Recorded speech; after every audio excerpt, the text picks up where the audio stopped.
Anchor Monika से सुने समाचार। जन स्वराज पार्टी 11 अप्रैल को पटना के गांधी मैदान में आयोजन करने जा रही है। आपको बता दें कि वक्फ संशोधन बिल पारित हो जाने के बाद बिहार का राजनीतिक परिदृश्य बदल गया है और आगामी विधानसभा चुनाव को लेकर जन स्वराज पार्टी द्वारा की जा रही बिहार बदलाव रैली को अहम माना जा रहा है। वहीं बिहार बदलाव रैली को ऐतिहासिक बनाने के लिए पार्टी के मधुबनी इकाई की तैयारी जोरों पर है। रैली की सफलता के लिए खास रणनीति बनाई जा रही है। जन स्वराज पार्टी के जिला कार्यालय में आयोजित प्रेस वार्ता में जन स्वराज पार्टी के नेताओं ने बताया कि रैली को अभूतपूर्व बनाने के लिए पार्टी हर स्तर पर मेहनत कर रही है। उन्होंने कहा, हमारा लक्ष्य है कि हर पंचायत से कम 100 लोग रैली में शामिल हो। हमें उम्मीद है कि लाखों की भीड़ गांधी मैदान में उमड़ेगी और मधुबनी की भागीदारी सबसे अधिक होगी। उन्होंने रैली की अहमियत पर जोर देते हुए कहा कि यह रैली उन छात्रों, युवाओं और नागरिकों की आवाज़ बनेगी जो बेहतर शिक्षा, रोजगार और स्वास्थ्य सेवाओं के लिए राज्य से पलायन करने को मजबूर है। यह सिर्फ रैली नहीं बल्कि बिहार के बदलाव की शुरुआत है। उन्होंने बताया कि रैली को सफल बनाने के लिए पार्टी के सभी नेताओं के साथ कार्यकर्ता ने संकल्प लिया है। बिहार में पेपर लीक और शिक्षा व्यवस्था के खिलाफ में ये रैली का आयोजन किया गया है। पहला। दूसरा है कि बिहार में बेरोजगारी और पलायन के खिलाफ बिहार बदलाव रैली इसका नाम दिया गया है। बिहार में बढ़ते अपराध के खिलाफ बदलाव रैली का आयोजन किया गया है। बिहार में राजनीतिक परिवारवाद, जातिवाद के खिलाफ बिहार हम लोग जन स्वराज बदलाव रैली का आयोजन किए हैं।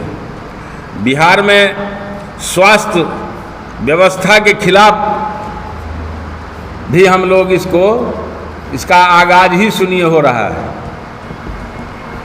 बिहार में भूमि सर्वे और स्मार्ट मीटर में लूट, सरकार के द्वारा भ्रष्टाचार में लिप्त, उस बात को लेकर के भी ये बदलाव रैली है। बिहार में शराबबंदी से हो रहे नुकसान के लिए भी बदलाव रैली है। हम लोग जन स्वराज आप लोगों के माध्यम से पूरे बिहार वासियों को आज हम मधुबनी में जो प्रेस मधुबनी के हर घर से एक लड़का आपको इस बदलाव रैली में जाने के लिए तैयार है।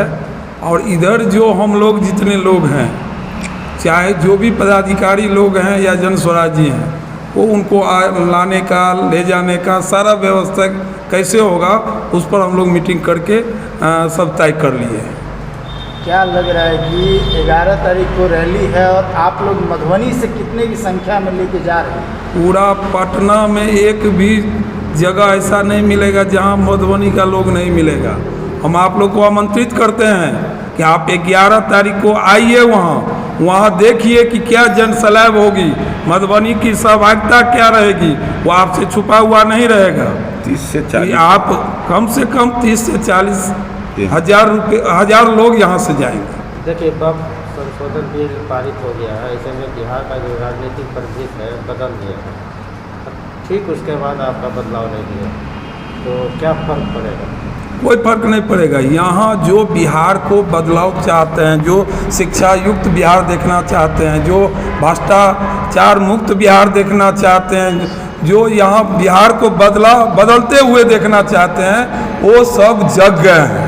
उसको जगाने की जन स्वराज का बदलाव रैली जो है बिहार बदलाव का रैली। यहाँ पर बिहार में जो है कुव्यवस्था, अफसरशाही, भ्रष्टाचार और भ्रष्ट शिक्षा व्यवस्था, भ्रष्ट परीक्षा व्यवस्था, पलायनवाद, गरीबी, लूट खसोट, मारपीट, हत्या, बलात्कार, सभी अराजक स्थिति। यहाँ सरकार नहीं है, अराजक की स्थिति है।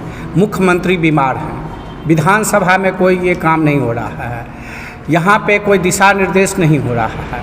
यह स्थिति जो है बिहार को एक समुद्र के किनारे, डूबते हुए किनारे पे 40 वर्षों में ये सभी टीम जो हैं, लुटेरे पार्टी जो हैं, जो तीनों, उसमें ABC हो जाते हैं, BCD हो जाते हैं।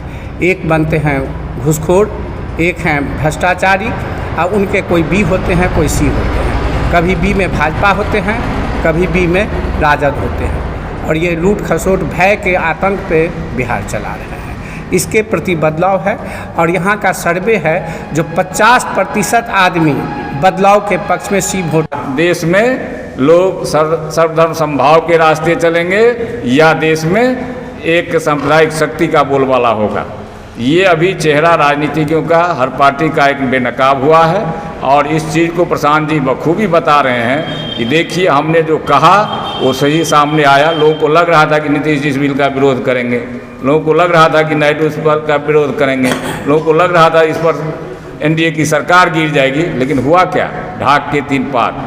वहीं के वहीं लोग, सारे लोग जो अंदरूनी तौर पर अपना एक गठबंधन बनाए हुए थे, उसी के आधार पर पुनः इस बात हुई है। इसीलिए उन पार्टियों के बल पर कुछ नहीं होगा, ये चीज़ जनता के निर्णय पर ही होगा। इस पर जनसुराज जनता के बीच जा रही है और जनता को समझा रही है। अगर जनता को ये बात समझ में आई, अल्पसंख्यक भाइयों को इस समझ में आई और वो जनसुराज को समर्थन दिया, तो निश्चित रूप से जनसुराज की सरकार आने पर वक्फ बिल को निश्चित रूप से वापस करवाया जाएगा। जन स्वराज का जो रैली है ये और रैली से भिन्न है। इस पे लोग को अटूट विश्वास है जन स्वराज पे। और पार्टी रैली करती है दिखाने के लिए, जात पात को ठीक करने के लिए। ये रैली एक जेपी आंदोलन हुआ था उस सब से भिन्न होकर के ये देश का सबसे बड़ा रैली होगा और बिहार में जन स्वराज आएगा और सही बिहार, सही विचार लेकर के बिहार को बदलने का काम करेंगे, तब जाकर के बिहार का कल्याण होगा। अभी इस बिहार का जो स्थिति है, बीजेपी हो, आरजेडी हो, जदयू हो, सिर्फ कुर्सी के लिए हम जनता को ठगने का काम करता है। लेकिन प्रशांत किशोर की ये पार्टी नई पार्टी है, इसलिए इस बिहार को बदल के एकदम हम लोगों को सही दिशा निर्देश, यहाँ के जनता को सही दिशा निर्देश, रोजी रोजगार के लिए यहीं पे बिहार में ही सही व्यवस्था होगा। यही इस रैली का। यहाँ के बिहार में गुणवत्तापूर्ण शिक्षा के लिए ठेला चलाने वाले, रिक्शा चलाने वाले, ईंटा ढोने वाले, खेत में काम करने वाले, झोपड़ी में रहने वाले, गांव में रहने वाले, शहर में रहने वाले सभी के बच्चों को एक समान गुणवत्तापूर्ण शिक्षा जन स्वराज का ये पहला संकल्प है कि हम मुफ्त में प्रोवाइड करेंगे। पहला। दूसरे बदलाव का सबसे बड़ा है कि हम पलायन को रोकेंगे और बिहार के नौजवानों को, बिहार के लोगों को रोज़गार बिहार के अंदर ही हम देंगे। ये दूसरा संकल्प। तीसरा संकल्प हमारा है बदलाव के लिए कि हम सभी अपने बुजुर्ग नागरिकों जो 60 वर्ष उम्र पार कर चुके हैं उन्हें हम 2000 पेंशन, सम्मान पेंशन बहाल करेंगे। चौथा हमारा सबसे बड़ा संकल्प है बदलाव का, वह यह है कि महिलाओं को हम आत्मनिर्भर बनाएंगे। स्वरोजगार के माध्यम से उन्हें धन उपलब्ध कराकर, उनको साधन उपलब्ध कराकर उनको हम आत्मनिर्भर बनाएंगे ताकि वो अपनी रोजी और रोटी को चला सके, अपने परिवार को संभाल सके।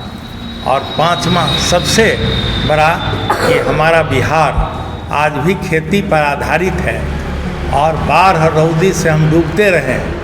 इसीलिए खेती को लाभकारी बनाने के लिए खेती के उत्पादन को विभिन्न प्रोसेसिंग के माध्यम से हम यहाँ के लोगों को रोज़गार उपलब्ध कराएंगे।